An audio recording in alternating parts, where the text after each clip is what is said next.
কালকে আমার চোখের সামনে এমন একটা ঘটনা ঘটছে যা দেখে আমি অনেক কষ্ট পাইছি।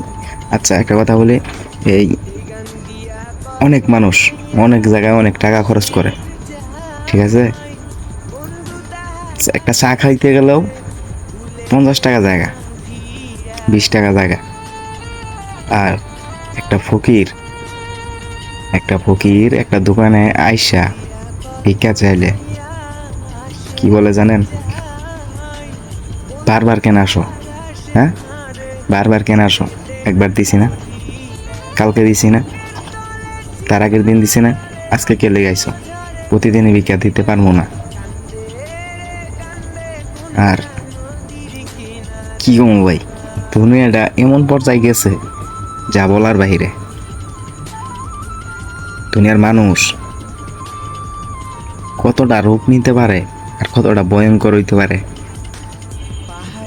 যা ওই ঘটনাটা যদি আমার চোখের সামনে যদি না পড়তো, আমি বিশ্বাসই করতে পারতাম না। শালার মানুষ এমন এক পর্যায়ে গেছে বলার বাইরে।